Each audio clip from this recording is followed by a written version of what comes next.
Fast casual restaurants have absolutely gotten crushed amid the coronavirus pandemic, but one chain is climbing out of the hole way more quickly than most others. We're talking about Chipotle Mexican Grill. Take a look at this chart. Yes, it is down year to date. In fact, I believe it's down about 12% year to date. But since the beginning of this month, since the beginning of April, Chipotle has spiked some 14%. Actually, today it's down a bit, so that's more like 12 and change percent. But what is Chipotle doing correctly? Let's bring in the guy who would know. Chipotle Chairman and CEO Brian Niccol is joining us live via Skype. Brian, good to see you. Many restaurants tried the takeout route, but after just a few weeks, they really couldn't hang on. What did Chipotle and you guys do to make it work? Yeah, hi, Liz. Thanks for having me. First and foremost, obviously, as we got the information and better understood the COVID-19 issue, we really centered in on making sure that our employees would be safe, our customers would be safe, and that the Chipotle experience could be delivered. And fortunate for us, we already had a lot of food safety practices and wellness practices in place. So we were in a good position based on all the information we were getting from the CDC on what we needed to execute, whether that be gloves, Durell hand sanitizer in the front of the restaurant, the back of the restaurant, the hand washing practices, our wellness checks where we ensured only healthy employees were working. And we had benefits around that with paid sick leave. So we had a lot of the right things in place. And obviously, we've added to that over time in regard to increasing assistance pay for hourly workers and then bonuses for our managers and field leaders. And we've delivered that as well. So, and then we've upped our game on all of the food safety practices. We're now in the process of getting masks for everybody.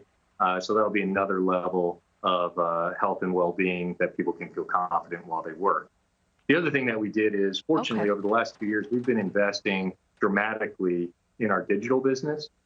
And we have a separate digital make line, which allows us to have dedicated teams with the dedicated ingredients to make for those orders coming in via the web and app, which then ultimately people can pick up in pretty much a contactless environment, as well as have it delivered if they want it to be contactless as well. So I think a combination of just the ability to invest in our people, continue to invest in food safety and wellness, and then really pivoting to our digital business has been the driver of why we are where we are right now.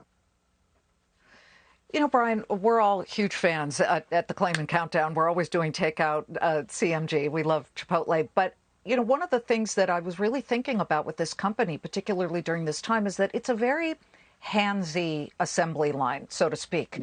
You have one person filling the burrito bowl with the rice, and then you hand it over to the next person, then the next person, and the guac. What has to change, and what has changed for you all, especially considering if we're doing the 6 feet away issue?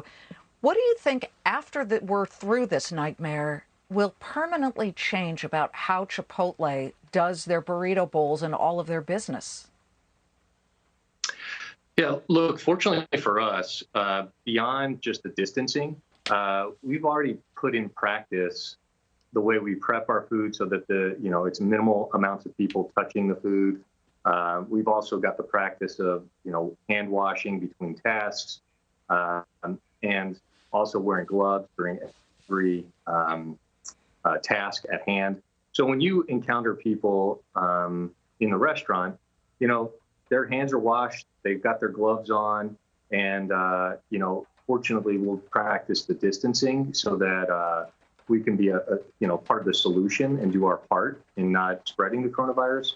But we're very lucky. The food is one that, gets prepped correctly, gets cooked correctly. We use true culinary practices, which allows us to have a really safe food experience for our customers. What sign will you need, Brian, to tell you now we can have dine-in, we can have people sit down at the restaurant in the future? Is there one particular voice you're waiting for, or will it be a sign that you see, okay, now we can reopen all these restaurants?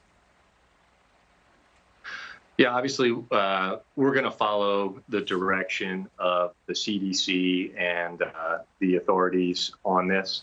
We want to make sure we're doing our part to provide uh, the Chipotle experience with people.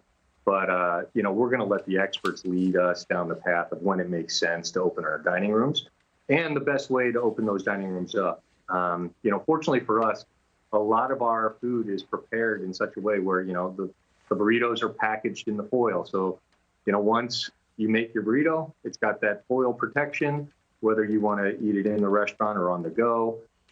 When we reopen the ability to eat in the restaurant, we'll make sure we follow through on those practices of, sanitizing, cleaning, really giving people confidence and comfort to do that. But we're really going to wait for the experts to give us the direction on when it makes sense and what are the additional practices we should put in place so that everybody has a great experience and we continue to do our part in this crisis. Okay, I find that very newsworthy. You will wait for the CDC to issue the all clear, correct? Well, I think it goes hand in hand. Usually the way this works, at least we've seen this happen, is the CDC shares an update and then, the local governments, whether it's, the municipalities, counties, states, provide guidance on how they believe it's the right way to operate in their state or their locale. So we're going to continue to follow that. I think so far it's been the right approach today. Great to see you, Brian. Good luck to you and the whole team. And once my kids hear about this, I'm going to be waiting in that drive-through line. Brian Niccol, the CEO of Chipotle. Good luck to you guys. Thanks so much.